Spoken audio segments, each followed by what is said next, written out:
ગડખોલ ગામના Ayushman Bharat health and wellness સેન્ટરમાં nurse તરીકે ફરજ બજાવતા દિવ્યાબેન કરમસિંહ વસાવાનું તેમના પતિએ અપહરણ કર્યું હતું।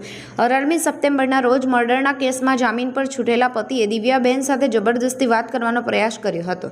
દિવ્યાબેને તેને જતા રહેવાનું કહ્યું હતું। શક્તિધામ મંદિરના કમ્પાઉન્ડમાંથી પસાર થતી વખતે પતિ અને તેના સાથી એક્ટિવા પર આવી દિવ્યાબેનને નીચે પાડી દીધા હતા। આરોપી રાકેશ વસાવાએ પોતાની ફોઈના ઘરે પારડી લઈ જવાની વાત કરી તેને ચપ્પુથી મારી નાખવાની ધમકી આપી અપહરણ કર્યું હતું। વાલિયા ચોકડી પાસે પોલીસ ગાડી જોઈ એક્ટિવા ધીમું પડતા દિવ્યાબેન કૂદીને પોલીસ પાસે પહોંચ્યા હતા। આરોપીઓ ત્યાંથી ફરાર થઈ ગયા હતા। બી ડિવિઝન પોલીસ મથકના પીઆઈ વીયુ ગદરિયાએ અલગ અલગ ટીમો બનાવી તપાસ હાથ ધરી હતી। બાતમીના આધારે આરોપી રાકેશકુમાર વસાવા અને કમલકુમાર વસાવાની ધરપકડ કરવામાં આવી છે। પોલીસે ગુનામાં વપરાયેલા મોપેડ નંબર GJ16 DA 2279 પર કબજે કર્યો છે। આરોપીઓ બી ડિવિઝન પોલીસ મથકના લૂંટ અને અપહરણના કેસમાં સંડોવાયેલા છે।